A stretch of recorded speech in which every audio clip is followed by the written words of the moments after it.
예, 기업은행장님. 예.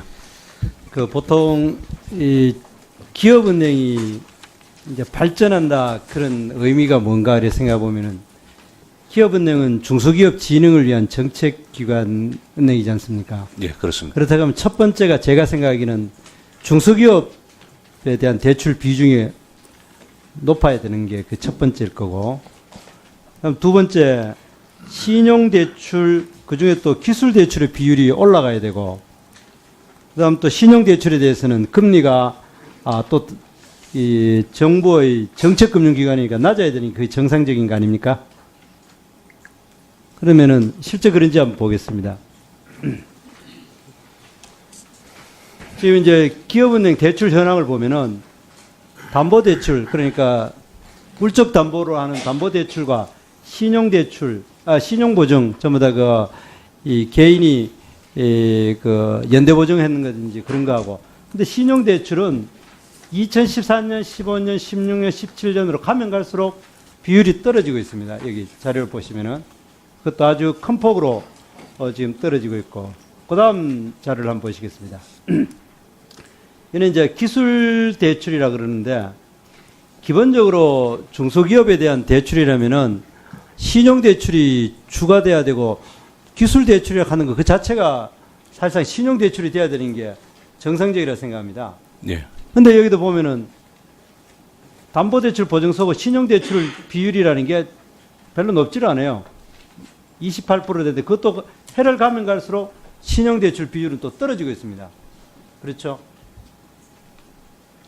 사실 기술대출을 하면 중소기업을 지원하려고 하면 기술대출의 비율이 높아야 되고, 그런데 그 비율이 또 낮아지고, 또 그것조차도 이 신용대출 비율은 떨어지고, 그 다음에 담보대출만은, 그러니까 그 다음 또 다음 한번 페이지 보십시오. 자, 이거 그러면은 신용대출 하는 것에 대해서 금리도 보면은 시중평균 금리보다도 평균적으로 1% 이상 높습니다. 하나 유일하게 그 기업은행의 지표 중에 괜찮은 거는 중소기업에 대한 대출 비중이 그 80% 정도 되더라고요. 그렇죠? 예, 맞습니다. 그거 하나를 제외해 놔놓고는 기업은행이 정책금융기관으로서 설립한 목적하고는 지금 몇 년간의 추세를 보면 오히려 거꾸로 가는 부분이 굉장히 많습니다. 기업은행이 그 영업 자체는 그렇게 나쁘지 않다고 볼 수 있지만은, 그러나 기본적으로는 이 신용대출이나 기술대출 비율이 자꾸 떨어지고, 또 이자율은 시중은행보다 더 높고 이러기 되기 때문에 이 부분에 대해서는 매우 바람직하지 않다고 생각하는데, 혹시 은행장님 견해 있으면 말씀해 주십시오. 예, 의원님 지적사항은 충분히 받아들이고요. 그렇지만 이제 신용대출의 규모는 지금 늘어나고 있는 그런 추세이고요.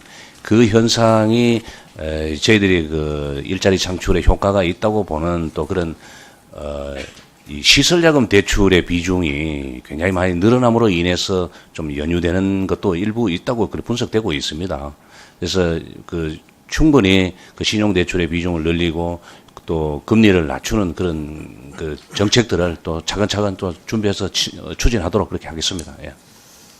예, 실제로 이 기업은행 이제 그 설비 투자 비율이 높아지면 어차피 이제 담보대출 비율이 높아지는 건 어쩔 수 없지만은, 그렇습니다. 그러나 기본적으로 신용대출에 대한 비율이 갈수록 높아지고, 또 우리나라 은행의 가장 큰 문제점이 이 신용평가 제도가 없이 전부 다 그 담보대출 잡아가지고, 그리고 또 연대보증해가지고, 그 다음에 기보나 신보로부터 보증서 끊어가지고 하는 땅 짓고 헤엄치기 하는 장사 때문에 우리 은행이 발전하지 않는다고 이야기하는 부분이 맞는데, 기업은행은 이 부분을 좀 염두에 두셔가지고 이 신용대출 비율을 좀 늘리고, 또 기술대출이라 하면 기술대출은 기본적으로 신용대출로 가야 되는 거 아닙니까? 그런 데서 좀 각별히 유념해 주시기 바랍니다. 예. 자, 그 다음 산업은행장님께 한번 여쭤보겠는데, 지금 미국의 금리가 올리기 때문에 지금 우리는 미국 연방준비제도 이사회에서 자꾸 은행 금리를 올리기 때문에 지금 현재 1만 4천 개 그 기업에 대해 대출 단기 약 한 410조인가요? 지금 대출 나가 있는 게 산업은행이. 그 정도 안 되는 걸로 알고 있습니다. 260조. 14,821개 기업에 260조 총 예산이 175조. 예? 총 175조요? 예, 175조라고. 그래드린데 그 중립적 고단 표현 해주십시오. 제가 이야기하는 거는 기업 구조 조정을 하거나 신규 대출을 하는데 좀 어떤 정책적인 대주주의 책임을 제대로 물을 수 있는 방법으로 해줬으면 좋겠다라는 걸 제가 지적하고자 하는데, 이게 지금 동부그룹이 경영권 관련 지난 몇 년간의 사례입니다. 주식회사 동부메탈에 대해서는 이 오나 일가가 200억을 출연했습니다. 그런데 이 이유는 동부메탈이나 주식회사 동부팜 한농 그리고 또 동부그룹의 실질적인 이제 이 지주사 역할을 하는 동부화재 경영권을 확보하기 위해서는 자기가 돈을 내놓는데, 지금 제일 아래쪽에 동부제철은 산업은행이 1조 3,548억 원이 지금 소위 물려 있지 않습니까? 그렇죠? 이건 맞는 이야기죠. 예, 상당히. 그런데 지난 2014년 이후에 4,860억을 신규 지원하는데 오나일가의 그 책임은 전혀 묻지를 못했어요. 그런데 지금 이제 김준기 일가는 자기 지분만 그냥 버려버리니까 물러나는 겁니다. 지금 여당 의원들이 항상 지적하는 것이 재벌 오너들이 지분은 소수로 가지고 있으면서 이 김준기 일가는 36% 지분을 가지고 있으면 실제로 경영권은 100% 행사했는데, 이 자기들이 책임져야 될 때는 36% 포기해버리고 난 다음에 모든 책임은 전부 다 산업은행하고 채권은행이 들어가 국민들이 지도록 하는 거예요. 그죠? 그건 맞죠? 그래서 제가 이야기하는 거는 지금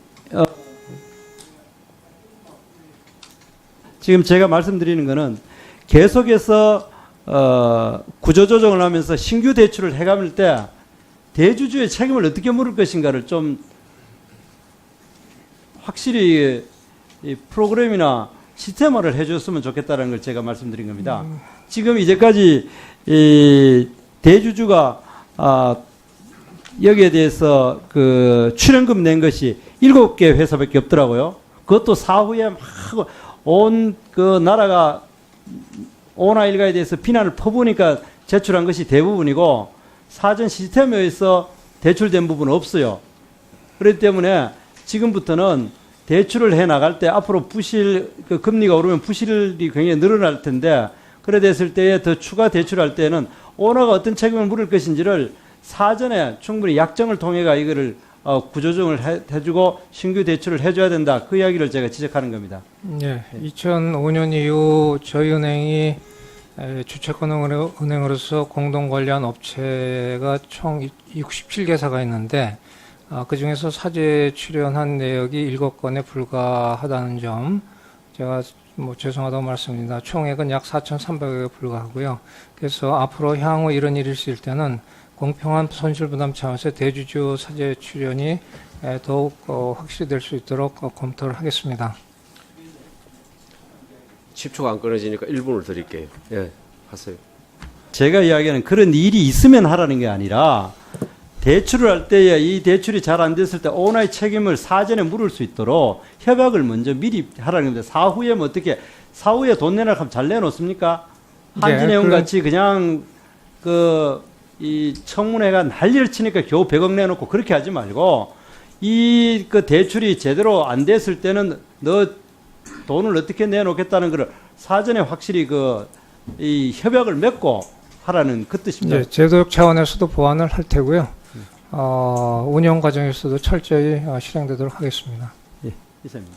예, 정태규 의원님 수고하셨습니다.